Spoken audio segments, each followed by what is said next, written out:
Today, we're diving into something huge, a massive new digital shield that Europe is building around its entire financial system.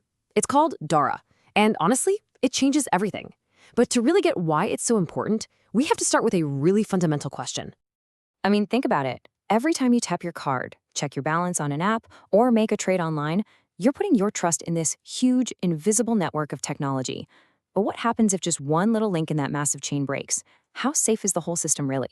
Well, the truth is, our financial stability is now completely tied to our digital resilience.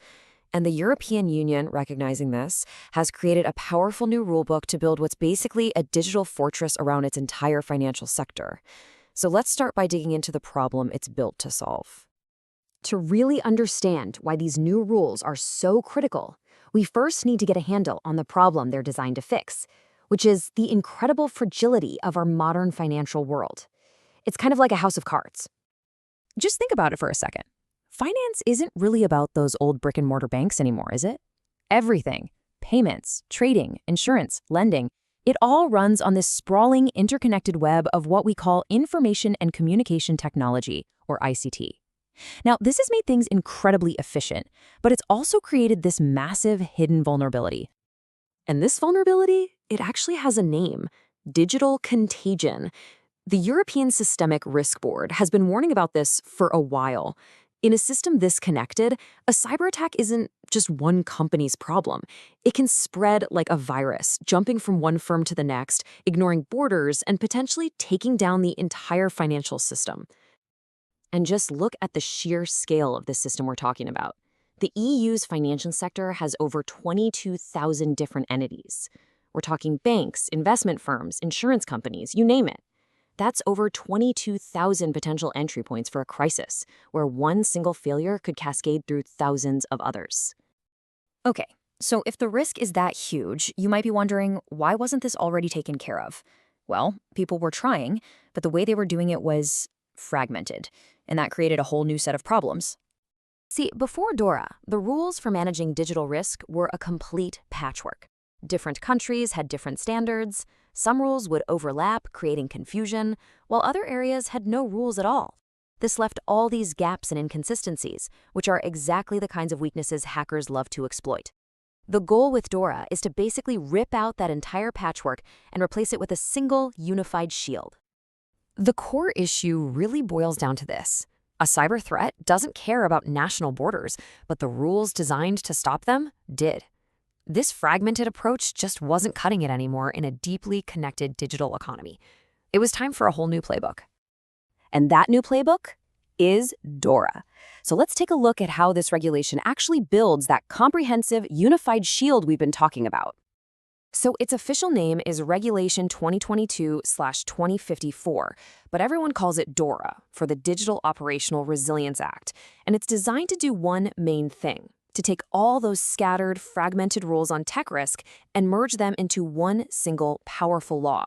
You can think of it as creating a mandatory, high-level digital immune system for every single financial firm in the EU.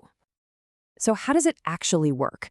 Well, DORA builds this shield on 5 core pillars. Each one is designed to strengthen a different part of the system's defenses. It covers everything from managing your internal risk and reporting big incidents, to testing your digital defenses, keeping an eye on your suppliers, and even sharing intelligence on new threats. Let's break that down a bit. It means every firm has to have a really solid risk management plan. If they have a serious breach, they have to report it to regulators. They've got to regularly test their own systems to find vulnerabilities. They need to have super strict rules for any tech services they outsource. And finally, they're encouraged to team up and share threat data to build a kind of collective defense. But it's that 4th pillar, the one about governing third-party risk, that contains DORA's most revolutionary idea. This is where the rules actually extend beyond the financial world itself. The regulation is basically admitting a modern reality. Finance doesn't just use technology anymore. It is completely codependent on a small number of massive tech suppliers, for things like cloud computing, software, data analytics. A failure at one of these tech giants could be absolutely catastrophic for the whole financial system. So what does DORA do? It creates a brand new category of company, the critical ICT third-party service provider. This is huge.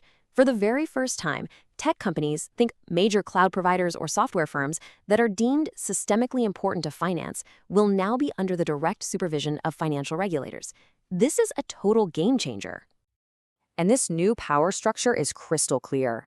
A European supervisory authority will act as a lead overseer and can now directly monitor these critical tech firms. They can issue binding recommendations to fix security gaps, and, if they have to, they can impose some pretty hefty penalties for not complying. Regulators are no longer just watching the banks. Now they're watching big tech too. So, after all that, what does this actually add up to? Let's quickly recap the real-world impact of DORA.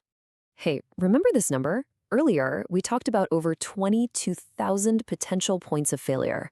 Well, the real power of DORA is that it applies to all of them, from the biggest banks and trading platforms down to the smallest crypto asset providers. The entire ecosystem is now held to the exact same high standard, no exceptions. So, when you put all the pieces together, the change is profound. DORA creates one single, much tougher standard of digital security for all financial firms. It brings critical tech suppliers under direct supervision for the first time ever. This means stronger protection for all of our money and data. And, get this, it even requires critical tech firms from outside the EU to set up a subsidiary inside the Union just so they can be properly overseen. Ultimately, DORA is the EU's answer to one of the defining questions of our time. As finance and technology become one and the same, who is ultimately in charge of making sure the whole system is safe? With DORA, Europe has made its move, and it's created a blueprint that could very well shape the future of financial regulation across the globe.